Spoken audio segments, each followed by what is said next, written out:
सहना भवतु सहनौ भुनक्तु सह वीर्यं करवावहै तेजस्विनावधीतमस्तु मा विद्विषावहै। ॐ शान्ति शान्ति शान्तिः। ॐ पूर्णमदः पूर्णमिदं पूर्णात् पूर्णमुदच्यते पूर्णस्य पूर्णमादाय पूर्णमेवावशिष्यते। ॐ शान्ति शान्ति शान्तिः।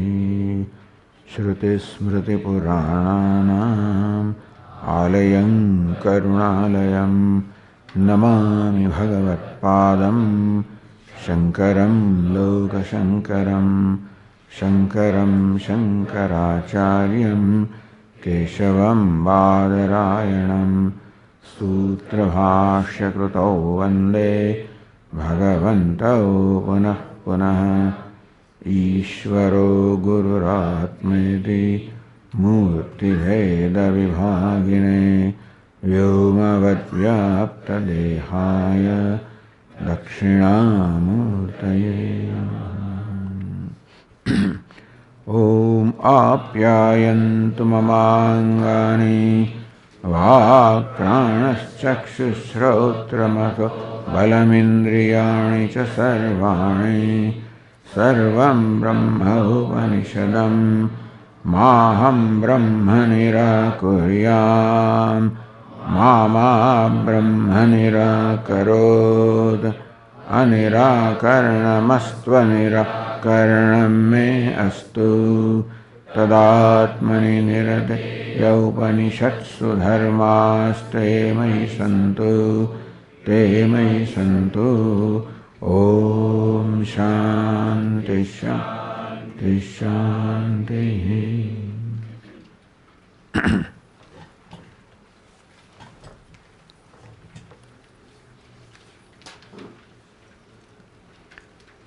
यदा वै निस्तिष्ठति अथ श्रद्दधाति न अनिस्तिष्ठन् श्रद्दधाति निस्तिष्ठन्नेव श्रद्दधाति निष्ठात्वेव विजिज्ञासितव्येति। निष्ठां भगवो विजिज्ञास इति यदा वै करोति अथ निस्तिष्ठति न अकृत्वा निस्तिष्ठति कृत्वा एव निस्तिष्ठति। कृतिस्त्वेव विजिज्ञासितव्या इति कृतिं भगवो विजिज्ञास इति।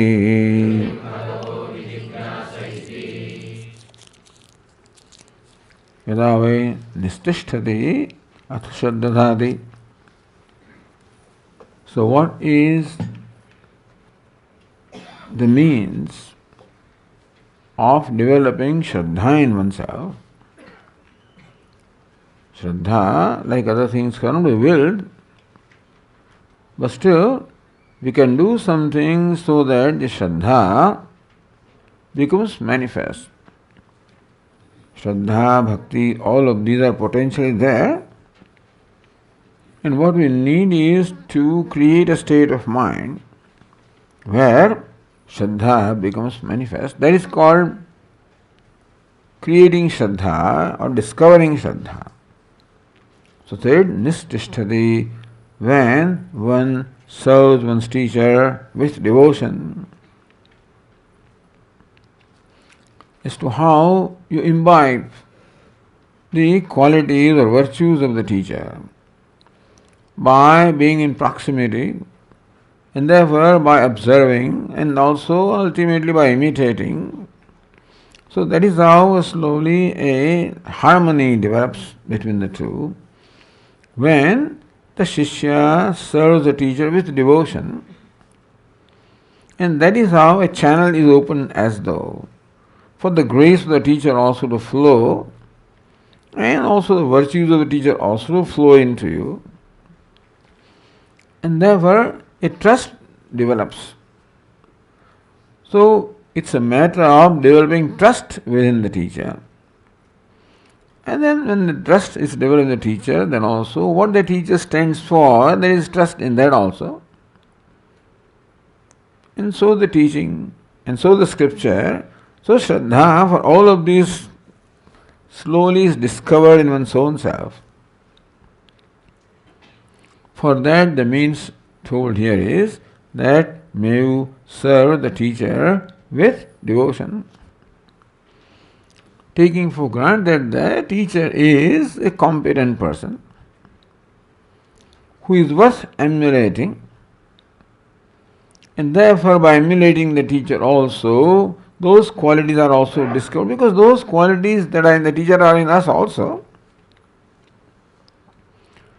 They have to be cultivated, they have to be discovered or cultivated, manifested.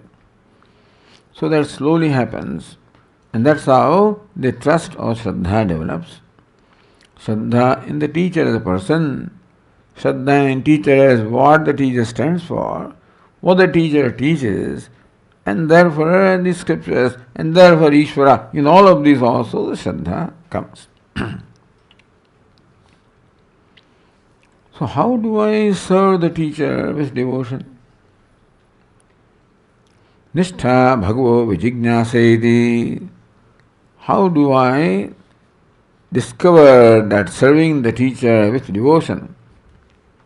Yadavai karoti asa nistishtati. When he performs action. Bhashyakara says yadavai karoti krutihi. Indriya sanyama chittaikagrata karanam cha. Kruti is not just doing, or serving is not just doing. Serving with devotion was Indriya Sanyama, the control over one's own sense organs, being a disciplined person. Viditatmananda Swami being together as a person, an organized person, a disciplined person. Also, Chitra Ekagrata Karanam. Ekagrata, the focus of the Chitta. Being single-pointed, being consistent. So that is the only thing, the whole life of this, imagine an Antevasi, one-to-one relationship where the life of the disciple is centered around the teacher. And therefore, then it becomes this serving with devotion. So it's not just serving, but when in serving these things come, where there is the Indriya Sanyama comes. Meaning that total the self-control is there, therefore there is no other distraction, nothing else. This is something that comes in course of time, not from the day one. But then Indriya Sanyama means that there is no distraction, no other activity or no other engagement is there for the disciple. Those days it was easy, these days it is difficult, because we have grown in distractions. Sometimes they make a joke that this child is born like with a hand like this, So it becomes a little bit, 6 months old, 9 months old, and it knows how to handle and how to use the cell phone and how to locate what it wants to listen to. So there are some games and there are some things, in their cell phone which it knows. Meaning that when you are grown with distractions, it is difficult to be not distracted. In those days there were no distractions, nothing much to speak of, but the Indriya Sanyama means that there is no distraction. All that is everything is, the Guru is the center of everything, and therefore serving him is the center of his life. And chittaikagrata karanam, with concentration, because not only you do things without distraction, but also you have concentration, single-pointedness, consistency, and do what is to be done. And so This is how the devotion comes, and that's how the Shraddha comes. So Kruti is interpreted as control over the senses, being a disciplined person, and also enjoying a chitta of the mind which has a focus or concentration. The next question is as usual. Krutisva vijignyasitavyayati. In each case, Sanat Kumara says that this Kruti also does not happen right away, it doesn't happen by will. You have to do something for Kruti, meaning for this Indriya Sanyama, Chitta Ekagrata, for all of that also, something is required for that to happen. There's some incentive for me to be disciplined, some incentive for developing concentration, because all that requires effort. It requires effort, also it requires discipline, and therefore it requires some kind of a short-term pain, let us say. Because you to let go of the distraction is an easy thing to do. When you to let go whatever little pleasure is there by distraction, pleasure is there by not being disciplined. Otherwise, if you will be disciplined, by not being disciplined, you take things easy. So whatever kind of pleasure is involved in that, you have to let that go. And for that, there must be some incentive. And therefore, now, how do we develop the Indriya Sanyama and Chitta Ekagrata? Indriya Sanyama, the control over sense organs, control over myself, and concentration or focus of the mind. How do we that Kruti? How do we cultivate? So, next passage says, Yada vai sukham labhate asa karoti na asukham labdhva karoti sukhameva labdhva karoti sukham tveva vijignyasitavyamiti sukham bhagavo vijignyasa iti.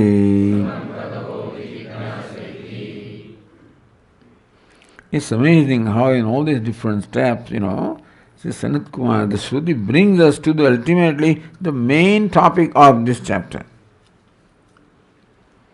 So it's very difficult for us to see, but how the connections are there. So Satyena Ativadati, Satyam Vijanati, when one knows Satyam, then one speaks Satyam or transcends everything other than Satyam. From then on to Sukham. Yadavai Sukham labhate. When one gets happiness, one gets joy. Atha karoti. So when is there incentive to do something? Doing something always involves some exertion. Not doing is easy, doing always involves some exertion, some effort, some, let us say, pain. And there has to be an incentive to do something. At home also, children, the girls don't want to do anything. Generally I remember girls because of sisters around. Mother wants to teach her how to cook because she will need. The boys don't need anything, so they don't have to learn anything. They need not even pick up a glass of water. This is India. And so that's how the boy's life is. But the girl will get married, she will do everything. And so from the childhood she is trained to do things, including cooking and rolling chapati. When the time comes, hey, she's nowhere around, So the thing is, when the real time comes to do something, you cannot find her. Because who will do that? Why should I do something? So if I can get away without doing something, I don't want to do it. This is a usual tendency. Not only of girls is an example, that's what I observed. I don't give myself as an example because we didn't have to do that. We're not required to do anything. But then, though they're required to do something, they want to escape doing it.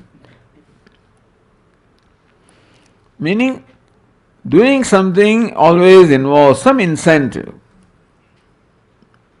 And the incentive is happiness. A person will be willing to or motivated to do something. It is karma phala which is the motivation of karma. Lord Krishna says that perform karma without the expectation of karma phala. Now that's an impossible thing. Impossible means, so without incentive, how can you do? One does. So, therefore, when Lord Krishna teaches something else, when Lord Krishna says perform action without the attachment to the outcome of the action, Lord Krishna does not mean that you perform action without expectation of a reward. An ordinary person thinks that karma phala or outcome is a reward. Lord Krishna says no, happiness is a reward. And karma phala or outcome does not necessarily mean happiness. Happiness is a state of mind and happiness has to manifest from within. So while performing karma, create a state of mind which is conducive for manifestation of happiness as due. You follow? It's very profound teaching which people don't understand what Lord Krishna is trying to say. How can I perform action without? No, the reward is there. Even Lord Krishna cannot tell us to do something without reward. Except that what we think reward is not reward. Karma phala is not necessarily a reward. Because even I want karma phala because I think that I'll be happy when I get the reward, the outcome. There is no guarantee. Ma phaleshu kadachana. No guarantee that you will get the reward or karma phala outcome that you are expecting. So why do you want to postpone your happiness on the outcome? Why don't you make the process of performing action itself as a means of happiness? That's how the whole motivation is changed. So idea is that a person is motivated to do something, or be motivated to develop a discipline, self-control, motivated also to cultivate the concentration of mind, which require effort. Disciplining myself requires effort because not discipline doesn't require effort. Concentration of mind requires effort because otherwise you let mind go wherever it wants. So what this kruti means, indriya sanyama, chitta ekagrata karanam. The discipline of the sense organs and the concentration of mind doesn't happen right away unless you make an effort. And why should I make effort? There should be incentive to make that effort. So says, yada vai sukham labhate asakaroti. When one gains happiness by disciplining the sense organs, by indriya sanyama or the control of sense organs, and chitta ekagrata karanam, concentration of mind, if these things bring about happiness, then one will do. Yada vai sukham labhate asakaroti. When one gains happiness, although it is present tense, it should be future. So, labdhavyam maya, sukham labdhavyam maya. Even though labhate is present tense, you don't get happiness when you do, but you do something because you know you will get happiness. Sukham labdhavyam maya. When you are sure that by doing this, by disciplining the sense organs, control over sense organs, and by control over the mind, by concentration of mind, that I will get happiness, then I will be motivated to do. Meaning that for performing any action which requires exertion, an individual requires motivation. No motivation. If you can get salary without doing anything, then nobody will do anything. Most people won't do anything. Isn't it? In this pandemic, you will say people salary, you need not do anything. So people got unemployment in the United States and they didn't want to come to work. After this thing is over, now there is time to go to work. They don't want to come to work, they are happy, given the unemployment allowance when they are at home. I say United States because that I know about. But that's the human nature. That if you can get the reward without doing anything, then one doesn't want to do. Except that they have to learn what Lord Krishna teaches, that doing gives you a special kind of joy. Doing, it is not that the outcome alone is a source of joy, doing also can become the source of joy. That's the teaching of Karma Yoga. Yada vai sukham labhate. So, where is the sukham? When you do something, how can there be happiness? Sukham, happiness or pleasure comes from an object, is it not so? When you get something desirable, that's when you enjoy, that's when you get pleasure. And that's called karma phala. So when there is here, what is the karma phala? I mean, what is a tangible award or result by indriya sanyama? You don't get rasagulla, etc. by indriya sanyama. You don't get some object of pleasure by concentration. So how can you get happiness? When apparently these things do not bring about any tangible objects of pleasure that we know, how can there be happiness? It can be only, that secret will be told later, but that can be only if the happiness is not where we think it is not in rasagulla or what is the kheer, etc. Then although I personally enjoy it, and I look forward to that, so I think there is happiness in kheer. But as far as lecturing is concerned, as far as the Siddhanta is concerned, that is happiness. That not only person thinks that happiness is an object of pleasure, but Vedanta wants to teach that happiness is the nature of the self. And if happiness is the nature of self, then how come I am not enjoying happiness? If sweetness is nature of sugar, then you will experience sweetness when you taste sugar. If heat is the nature of fire, it will always be hot without an effort. So why don't I find myself happy without reason? That's the problem. But that's what it is. And so what has to be done is, there is something that seems to be veiling this happiness, something that is obstructing the manifestation of happiness, and by this, by kruti, indriya sanyama, chitta ekagra karanam, meaning that by control of sense organs, by the concentration of mind, what you do is, you create the condition for the happiness to manifest from yourself. So even though this activity or this action of developing control over myself or developing concentration of the mind does not seem to bring about any kind of tangible or material reward, and therefore one would think that how can there be happiness in this? But as one does it, one recognizes that this is conducive to removal of the obstacles from within myself, and thus conducive to the manifestation of happiness that is myself. Now that I don't know.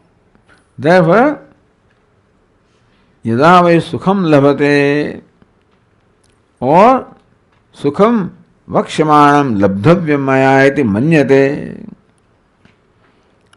When one manyate, when one believes that by doing this I am going to get happiness, that by kruti, by indriya sanyama, by chitta ekagrata, that I will get happiness, manyate. If this is what one believes, that's the kind of confidence one has that I will get happiness by doing this. Atha karoti. Then he engages into these practices which bring about the indriya sanyama. And chitta ekagrata is called kruti. When kruti is there, then nishtha. Nishtha is there, shraddha. Shraddha is there, mananam. Mananam is there, vijnanam. Vijnanam is there, ativadanam. And therefore, this has to be told that my disciple, by this kruti, by this indriya sanyama, by chitta ekagrata, it does involve a lot of effort because we have to control the natural tendency of the mind. Just as it is nature of water to flow from our upper to lower level, so higher to lower level, so also it seems to be the tendency of mind to run out from here, source of heart, into the world. Paranchakhani vyatuna swambhu. Tasmat parang, though Ishvara has made sense organs and mind extrovert. So natural tendency is for the sense organ and mind to run towards the objects of pleasure. And indriya sanyama requires controlling this natural tendency of the mind and making that mind inward looking. Chanchalam hi manah Krishna. The restlessness is the nature of the mind, and they will make it ekagra. Concentration requires effort. And I'll be willing to do that effort. In the morning, Swami, meditation doesn't matter.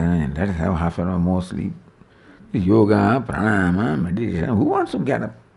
In winter, when you are enjoying your sleep, even the alarm rings, I shut it off.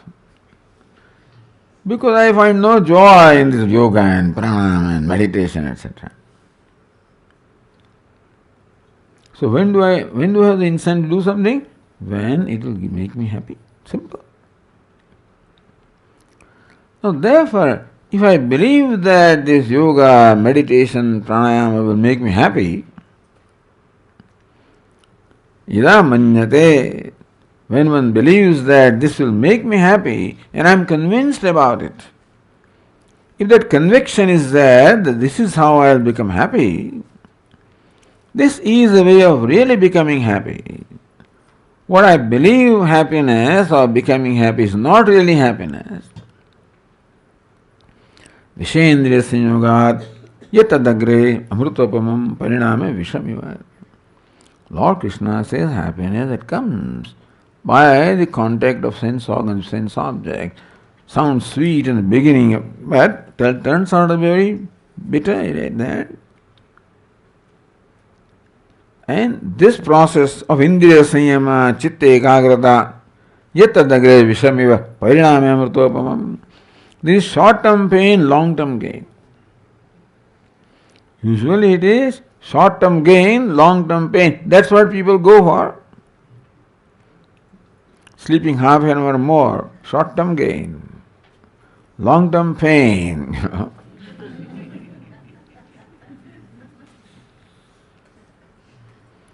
So when I realize that there is long-term gain, this is short-term pain, indriya nigraha, indriya sanyama, etc., this is an effort, is certainly, it is pain for short-term, which will bring about long-term happiness.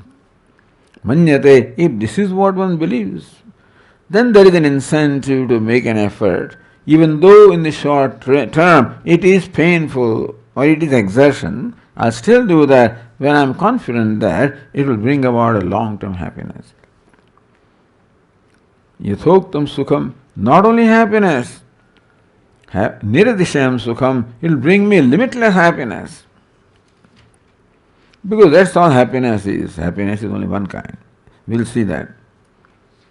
Satyahimitasya. So then that tada bhavati, that is when this kruti is possible. Therefore, yada vai sukham labhate asakaroti.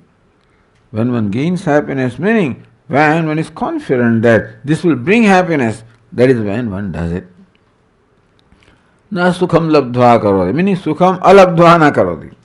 If one doesn't get happiness from a given thing, one doesn't do that. And so, They come and go and take a dip in the Ganges. No, I don't want that, Sukha valabdvana karoti. Only if I feel that 100 times you take dip, then someday your Papa will, then you have long-term happiness, then I may try. But otherwise, who wants to take all that trouble? I don't know tell you all this, but this is just an example for me.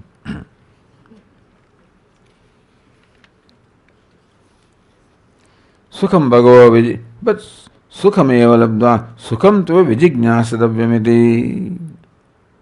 Hey Narada, you have to know, visheshena jignasadhavyam, you have to know, particularly know what sukham is. It's not known. Sukham bhagavo vijignaseti. O Venerable Sir, I wish to know sukham. Now we come to the main topic of this chapter.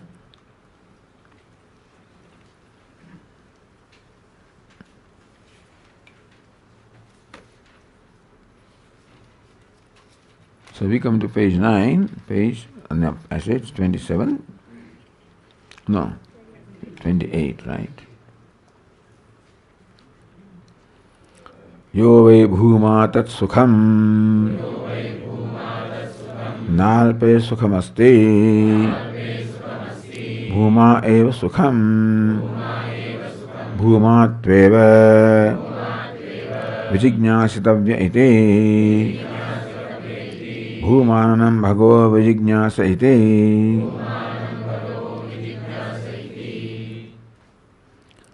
Very profound statement. Yo vai bhuma tat sukham. So then the Tikakara has explained what is this bhuma.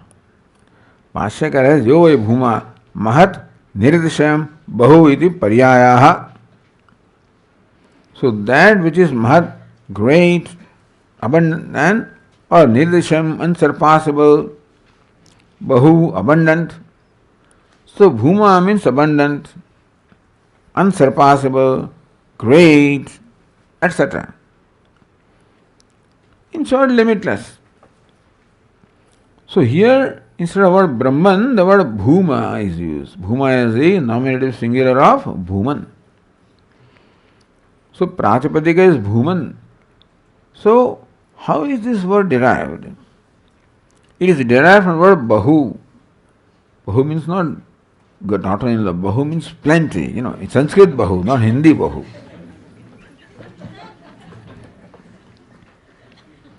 Bahu means plenty, abundant. And now the Tikakara has explained that is Sutra, Bahor Lopaha, Bhucha, Baho iti, etc., etc.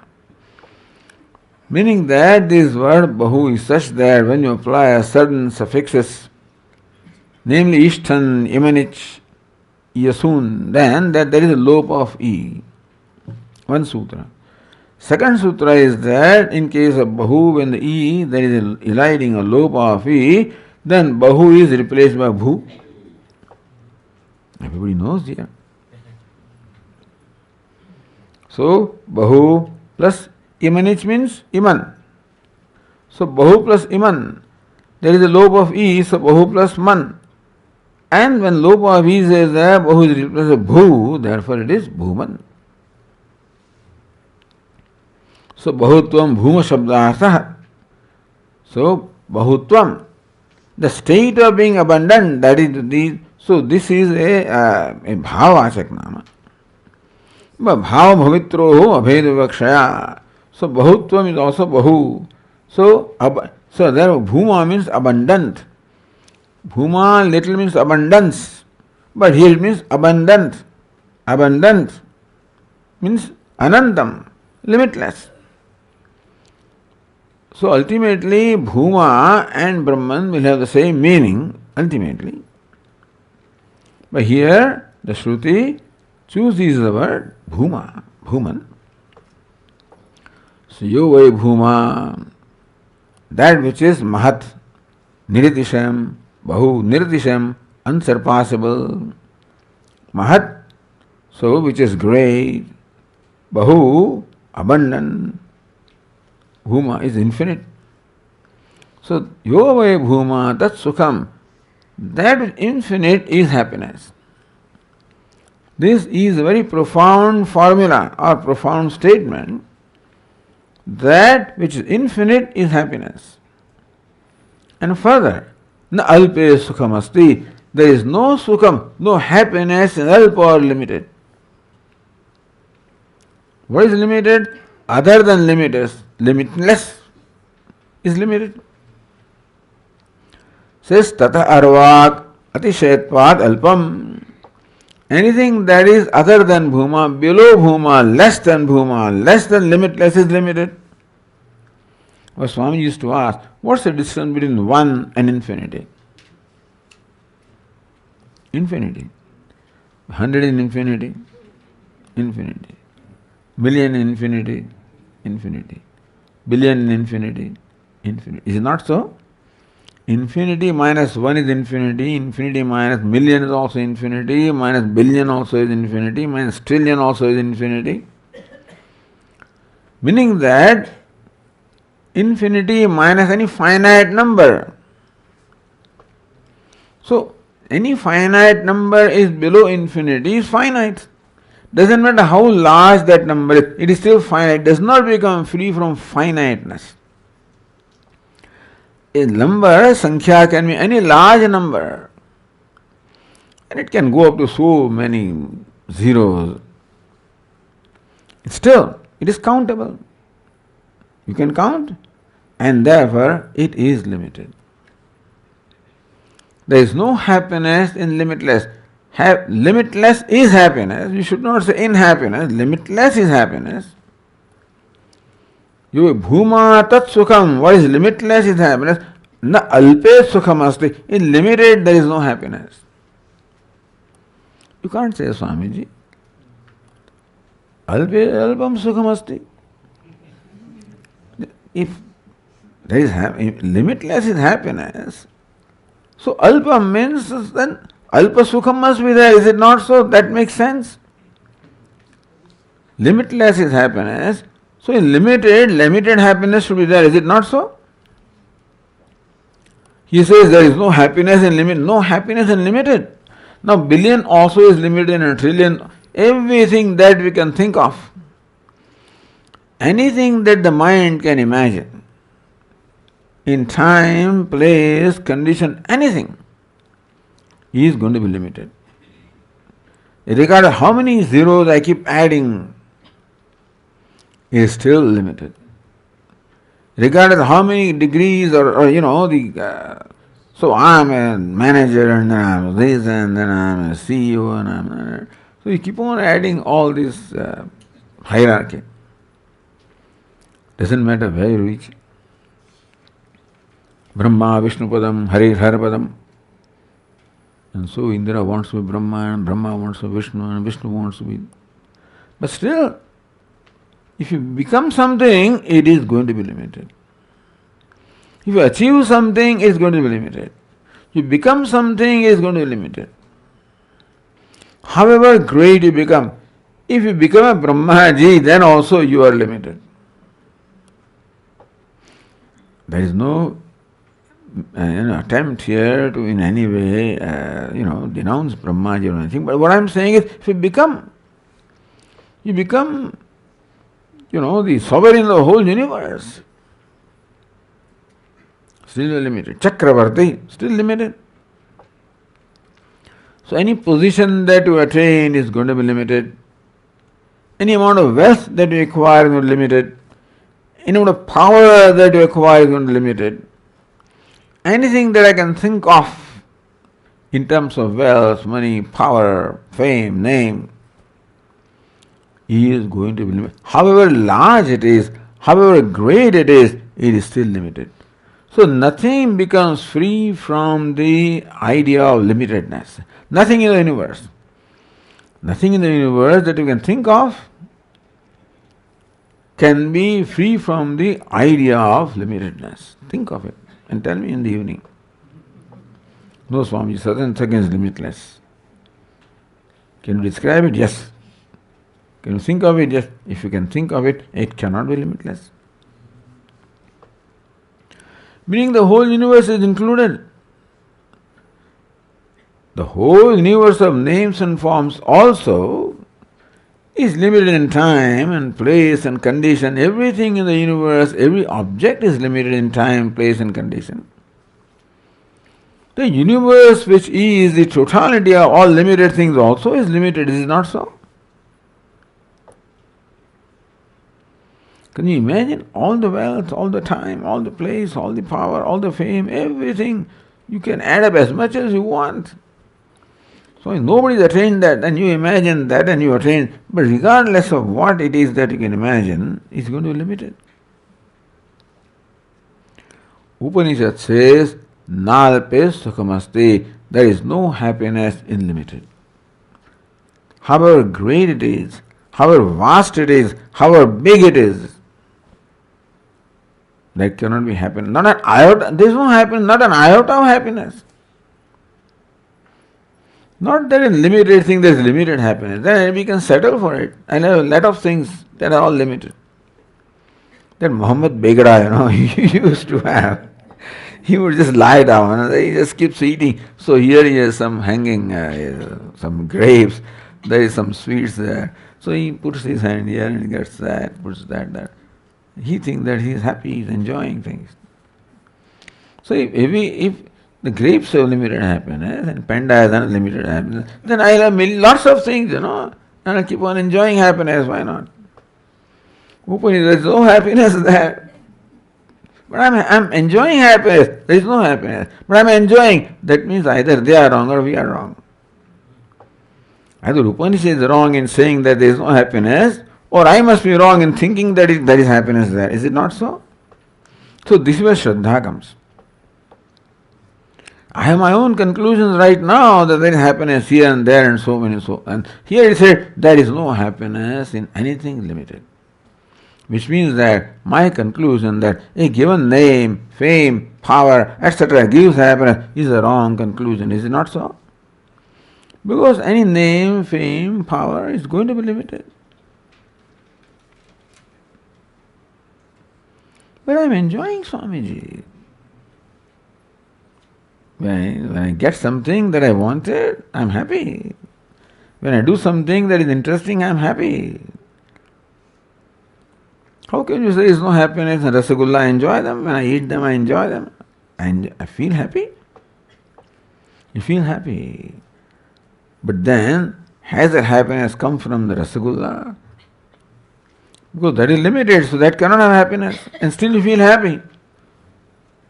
So it should come from where? From Bhuman, from the self. If this statement is to be taken on its face value, then I question my conclusion. My conclusion is that happiness is in so many things in the world. That in wealth, name, fame, power, and objects of happiness, movie, music. If this is so, Swami, then what will happen to this world? Even there is no happiness anywhere, that means all activity will stop. Don't teach this to people. Because there is no incentive and then to experience anything. Life becomes absolutely dull, is it not so? No motivation. It can be so. So this should not be taught to anybody and everybody. If this is taught to some person who doesn't quite understand the profundity of this, he thinks there is nothing in life. He becomes truly tamasic. From Rajas, we want him to go to Sattva by understanding. He goes to Tamas. Therefore, whenever we think that we are enjoying happiness, this means that happiness does not come from the object of enjoyment, because what is an object of enjoyment is limited. And limited cannot make me happy. That cannot be happiness unlimited. Happiness can only be limitless. So Bhashyakara says, Alpasya adhika trishna hetutva. Why do you say that? Alpa or limited there cannot be happiness in anything that is limited. Alpasya adhika trishna hetutva. When you get something limited, you think that you get satisfaction from what you get, There may be a momentary satisfaction when I become a millionaire. Nowadays, billionaires, it's called unicorn. This expression, this finance people know unicorn. Become billionaire, which is great. I congratulate them. I am billionaire. It makes me happy, Swamiji. It does make me happy. Yet vad viditam tad alpam tad martyam tam dukkham tam dukkhatmakam heyam. So Bhashyakara says in Chhandogyopanishad. Anya deva tad viditat atho aviditat adhi is different from vidita and avidita. Why vidita? Once you know something, as long as you do not know, so long you have attraction. Once you know, viditam, alpam, dukkhatmakam, heyam. Until then we have not known the thing, But anyway, the thing is, so when we really know something, then we realize that it's dukkhatmakam, alpam, dukkhatmakam, heyam. So, alpasya adhika trishna hetutvat. When I get $1 billion, what an accomplishment it is, an accomplishment. I do cherish that for a while. Then I'm a billionaire. I look around. So last year there were 42 unicorns, 42 billionaires. Oh, I'm just one of the 42.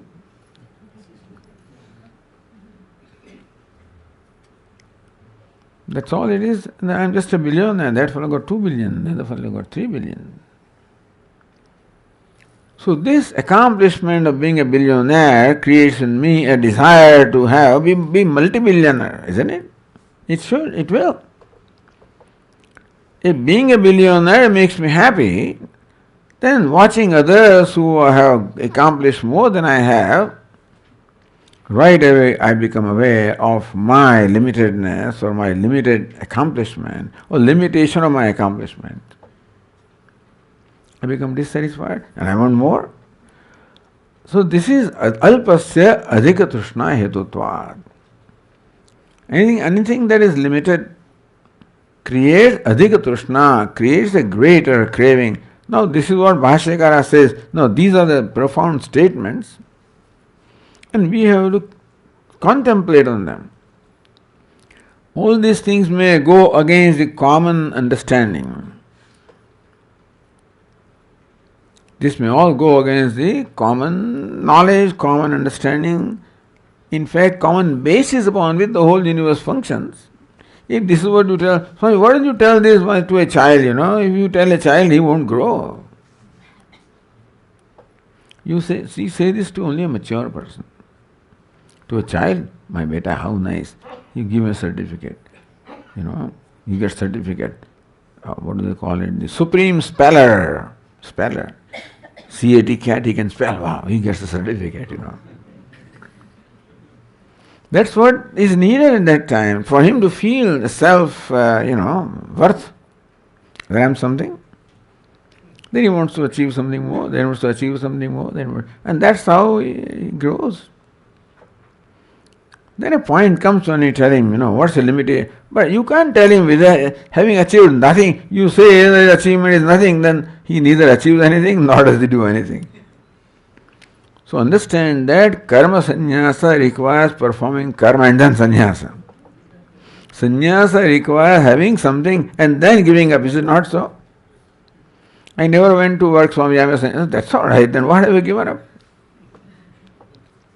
I'm not suggesting that people have to do things, but what I'm saying is that sannyasa means giving up something and growing out of something. Anyway, but alpasya adhika trishna hetutvat. Anything that is limited, which I think is a source of happiness, then that source of happiness which is limited will in fact create a greater craving. So what's wrong with that? Trishna cha dukkha bijam. Trishna or craving is a bijam, is a very seed or cause of dukkha. Ashantasya kutas sukham. When the Lord Krishna in 2nd chapter, that's where Bhashyakara explains. What is sukham? Sukham is only becoming free from trishna. When my mind is bothered by, tortured by craving, That's what makes me unhappy. And when my desire is satisfied, I become happy. So, explain that, has that happiness come because I got something that I wanted? Or that happiness has come because I am free from the want? Two things are there. That I got what I wanted, is that what makes me happy? Or I am free from the trishna. That trishna was a big burden and I am relieved of trishna. Is that a happiness because of relief? That's what they say. For the simple reason, this comes from the basic understanding that happiness is the nature of the self. Nothing, nowhere else there is happiness. Yovai bhuma tat sukham nalpe sukham asti. That is limitless self, that alone is sukham. Everything else is limited. Anything other than limitless is limited. In limited, in anatma, in non-self, there cannot be sukham. People think that that is where the sukham is, therefore they acquire that, and what happens is that he discovers that this is also not adequate. As long as I have not acquired something, not experienced something, so long it remains an object of attraction for me.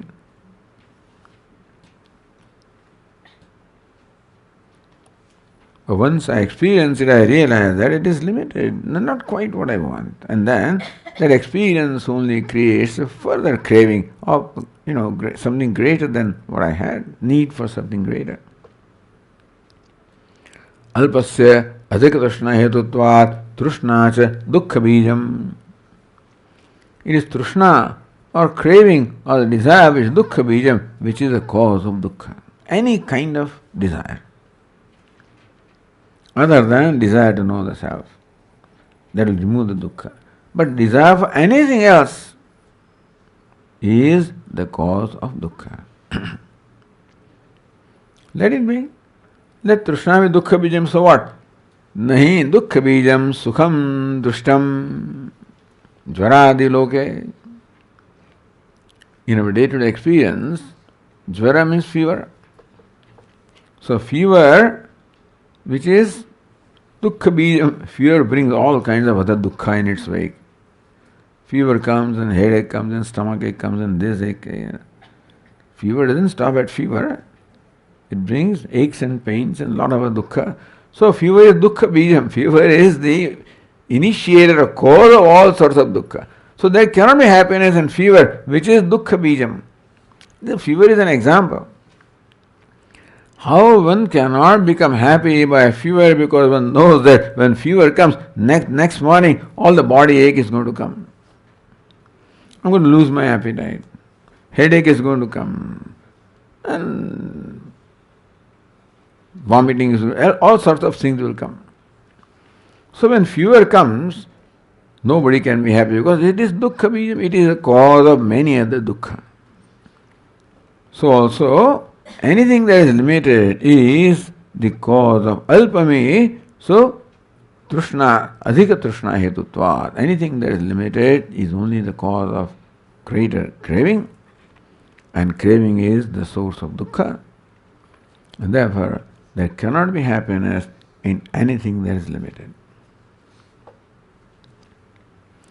This is to be told to a mature person who understands and becomes happy by this understanding. The thank you. There is no happiness in limited. Thank you. Because that is when the vairagya comes. Vairagya comes from viveka. This is viveka. Yo vai bhuma tat sukham nalpe sukham asti. The limitless is happiness and there is no happiness in limited. And what all is out there is limited. Therefore, there cannot be happiness in the world of names and forms or world of objects, which is not their fault. It's not a crime on the part of the world that there is no happiness. That's how it is. That's what it is. This is not denouncing the world. Swami, you are denouncing the world by saying there is no happiness. It's not denouncing. It's just understanding what it is. There is no criticism here. There is no denouncing here. This is not disparaging. All the time, world is mithya and then you are disparaging world. No, no. We are understanding everything for what it is. Mithya doesn't mean it's subject to hatred. Mithya means mithya. This is mithya. This bunch of grapes is mithya. Why? What looks like grapes but is not grapes. Yasad bhasamanam tan mithya. Swapna gajadivat, as Panchadaji says, that which is not there but that which appears to be there, like the elephant in the dream, that's called mithya. So there is something called mithya. That's all. And then you know it as mithya. So mithya cannot satisfy the expectations of satyam. Only satyam can be happiness, and mithya cannot satisfy that. That's not the fault of mithya. If you understand mithya as mithya, I'm not denouncing it, I'm just understanding it. This word mithya is used in the the colloquial language as mithya is something. There's kapata, mithya means cheating, mithya means and that's how they say also. Mithya is kutastha, kuta means kapata, and maya, and this world is maya, and what is dukkha inside and shows sukha outside, and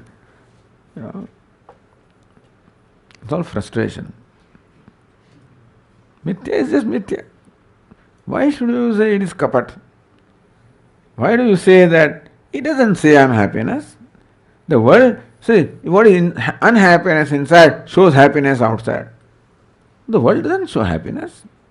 The world shows, well, I think it is happiness. It's my problem, not world's problem. It's not Maya's problem. You follow? So let us not denounce things unnecessarily.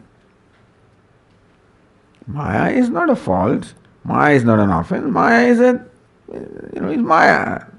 That things appear. They don't appear. I think that's what. They don't appear to be different from what they are. I take them to be different from what they are. Understand this? Although we keep on denouncing them, criticizing them. No. Some changes will happen here, not there. World is what it is. Is Ishvara. It's beautiful. I superimpose upon their happiness where it is not there, and then I then condemn the thing. It's your problem. That you superimpose happiness where it is not there, and then you condemn that. That's unfair, is it not so? So call it kuta and kapata and so kuta sakshi. So there are witnesses in the court, who cheat, who die. So this is how Maya is lying. What is dukkha inside is shown as sukha outside. Does Maya show sukha? Does world declare that I am sukha? Or do I say that you are sukha? Understand, this is very important to understand, by the way. So when you communicate to others, otherwise we all do we try the same, repeat, what we have heard. So understand it correctly. The problems are all here, nowhere else. If they appear to be there, I am imposing them. No change is needed out there. Everything is in order. Everything is fine as it is. Purnameva avasya. For a wise person, everything is Purnam. If I don't see Purnam, it is not because it is not Purnam, it is that I should know what Purnam is and how to see it. What is Purnam? I superimpose a Purnatvam and then I say that it's a Purnam. Anyway, so therefore, this is a very important statement. In Alpa limited, that cannot be happiness. Happiness is in one place, Yovai Bhuma Tat Sukham. What is Bhuma? What is limitless is happiness. In limited, there cannot be happiness. Simple as that. So now the Kruti. What is Kruti? Indriya Sanyama, Chitta Ekagrata Karanam. That's Kruti. And one would have the incentive to cultivate that Indriya Sanyama and Chitta Ekagrata when there is an incentive. What's the incentive? Sukham, happiness. So you should know what happiness is. So you should know where you have to get happiness, and so do what is required to get happiness where it is. If you begin with the wrong assumption that happiness is out there, then you do something to get happiness from there. If you understand that happiness is only limitless, then we will do what is required for that limitless to manifest as happiness. You follow? Sukham te vijijñāseti. I seek to understand what sukham is. Yo vai bhuma tat sukham. What is limitless is happiness. And so don't begin with the assumption that happiness is out there. It's all limited. Limitless is where the happiness is. And so do what is required to bring that happiness to manifestation. So this is how now we come to bhuma. That is happiness. What is bhuma? Then, so kim lakshana asau bhuma iti. Bhuma is a masculine by the way, and therefore asau. So kim lakshana asau bhuma. What is the lakshana? What is the characteristic of bhuma? Lakshana is a unique characteristic. And so the next passage describes that.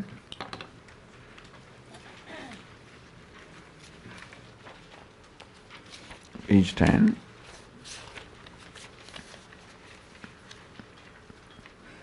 Yatra nānyat pashyati, nānyat shrunoti, nānyat vijanati, sabhuma atha yatra anyat pashyati, anyat shrunoti, anyat vijanati, tadalpam yo vai bhuma tadamrutam atha yadalpam tanmartyam sa bhagavah kasmin pratisthita iti sve mahimni yadiva na mahimni iti. It's a very famous passage is also which Bhashyakara quotes often. Yatra, where nānyat pashyati, one does not see, anyat, anything else, nānyat shrunoti, where one does not hear anything else, nānyat vijanati, where one does not know anything else. So bhuma. That is bhuma. That's an interesting definition of bhuma. Where one does not see anything else, one does not hear anything else, one does not know anything else, that is bhuma. Atha yatra anyat pashyati, anyat shrunoti, anyat vijanati, tadalpam. On the other hand, where one sees the other, hears the other, knows the other, tadalpam. So two things are there. Yogai bhumata sukham, na alpe sukham asti. So both the definitions are given. What is bhuma and what is alpam? Where sukha is not. So I know what it is that I have to let go. So vairagya is to be able to grow out of these false notions about something and understanding. So vivek, understanding things as they are.